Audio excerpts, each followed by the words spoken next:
In this lecture, we will discuss HIPAA and confidentiality for healthcare interpreters. As interpreters, we are entrusted with some of the most sensitive information patients will ever share.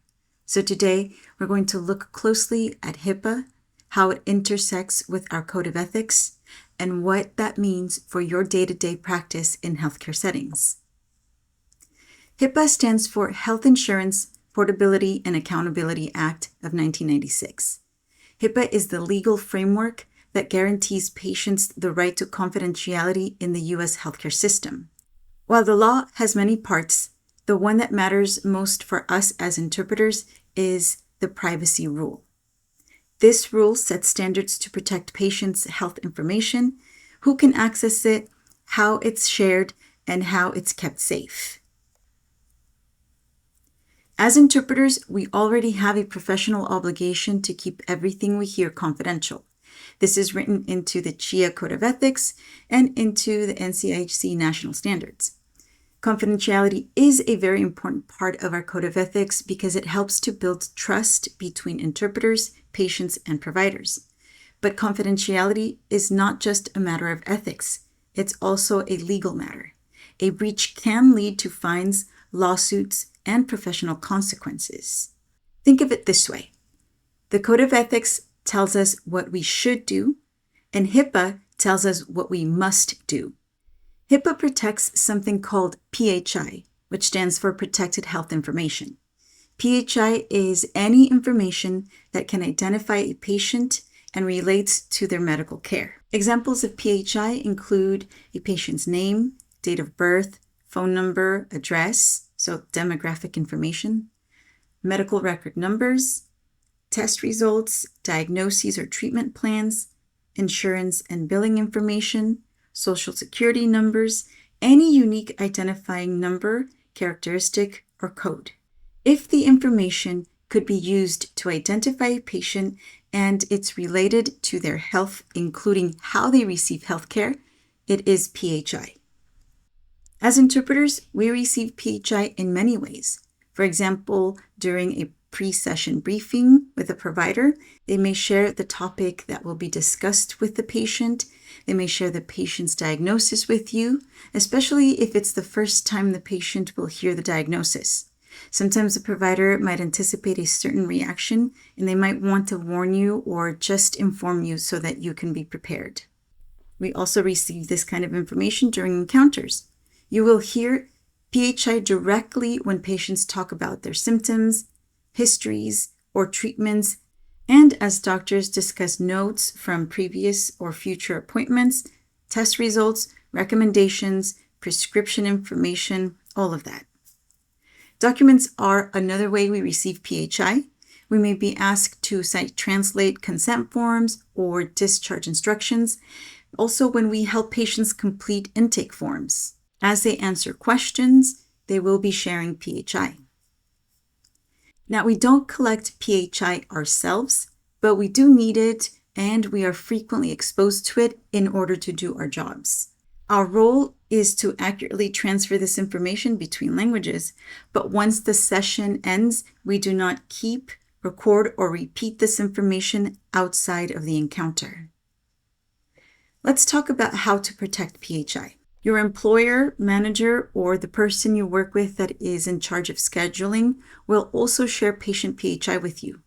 For protection, that information will be limited to the information you need to be present at the encounter. That includes information like the patient's name, appointment time, and location. For example, the name of the department or specialty. Sometimes they may also share the patient's medical record number and the purpose for the appointment. All of this information is protected health information. This means that your employer must deliver it to you using a secure system, and you must access it yourself using a secure system. If your employer requires that you submit information for billing purposes or as part of your time card, it must also be submitted using a secure system. When you interpret remotely, use secure channels. That means approved phone lines and VRI platforms, not your personal apps.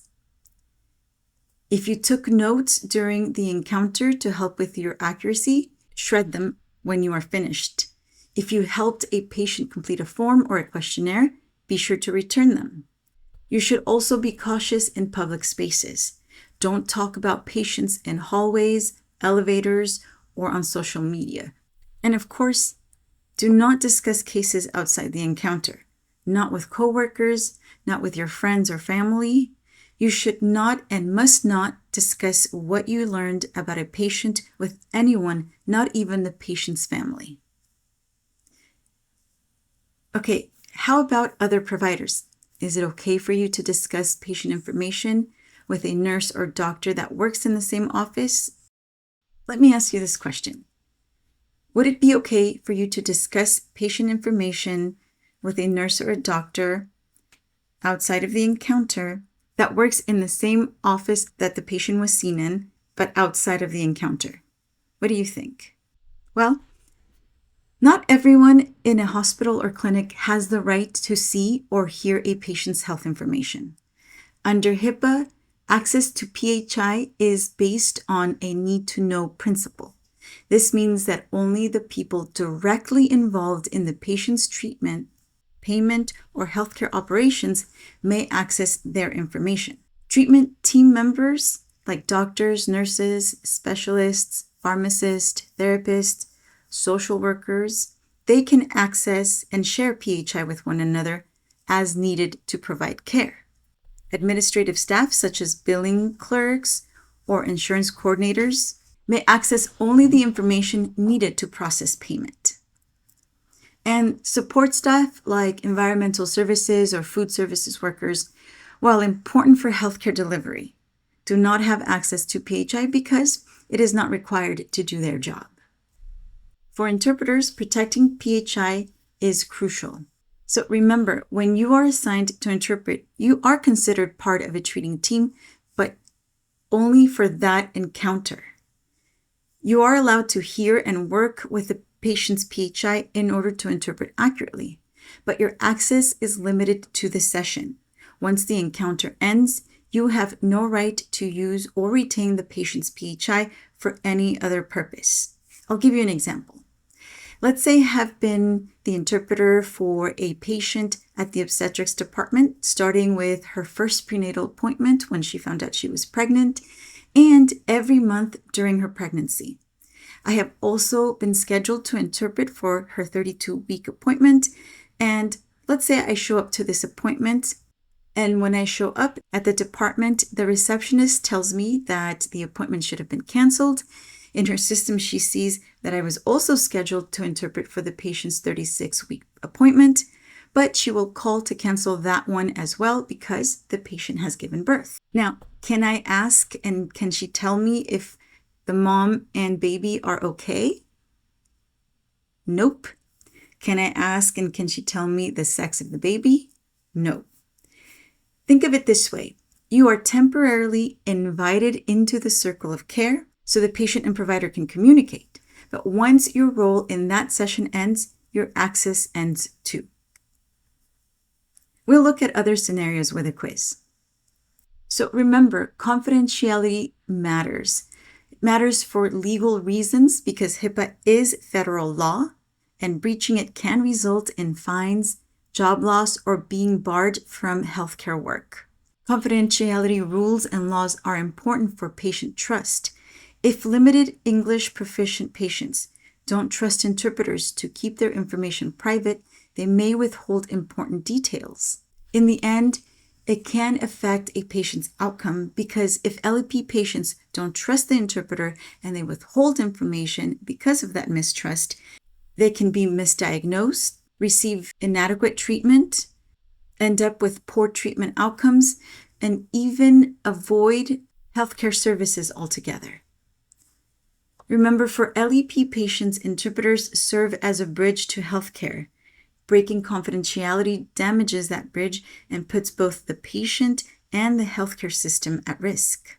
Interpreters already commit to confidentiality through our Code of Ethics, but HIPAA raises the stakes by making it a legal requirement. Now let's review some key points from this presentation. PHI includes any identifiable health information which is something that we come across every day when we work as interpreters. Our job is to interpret accurately, protect PHI, and maintain trust.